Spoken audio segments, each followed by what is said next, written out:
Welcome. In this video, we will explore the triple scalar product, a powerful concept in vector calculus used to find the volume of a parallelepiped. We will break down the formula u dot v cross w and see exactly why it works geometrically. Before we dive in, let's quickly recall two fundamental vector operations. First, the dot product u dot v, which results in a scalar or a simple number.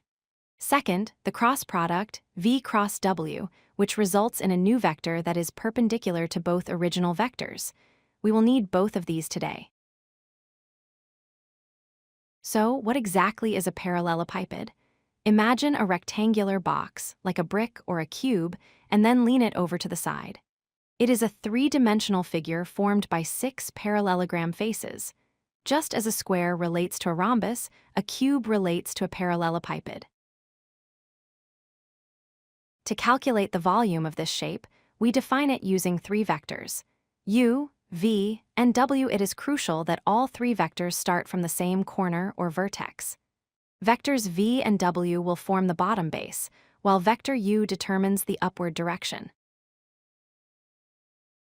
Let's start with the base. The base is simply a parallelogram formed by vectors v and w from the properties of the cross product. We know that the magnitude of v cross w is exactly equal to the area of this parallelogram. This gives us the area of our base. Next, we need the height. Note that the height is not just the length of vector u, but the perpendicular distance from the top to the base. We find this by projecting vector u onto the normal vector.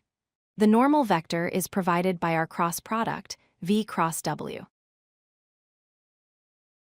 Now we combine these pieces. The volume of any prism is the area of the base times the height.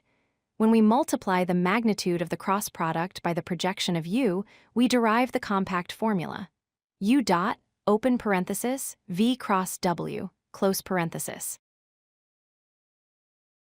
Visually, here is what is happening. The cross product v cross w creates a vector representing the base area. Then, taking the dot product with u effectively multiplies that base area by the vertical component of u, giving us the total volume. There is one small catch. The dot product can sometimes result in a negative number, depending on the orientation of the vectors. Since volume cannot be negative, we strictly take the absolute value of the result. So the final formula includes absolute value bars.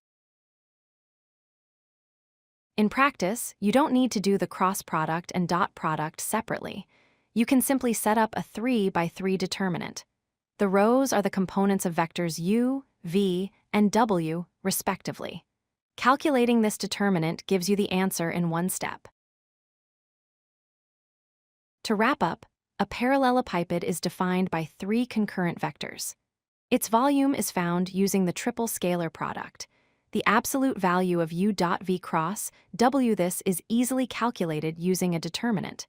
If the volume is 0, it means your vectors are all lying flat on the same plane. If you like this video, hit that like button and don't forget to subscribe. Visit codelucky.com for more such useful content.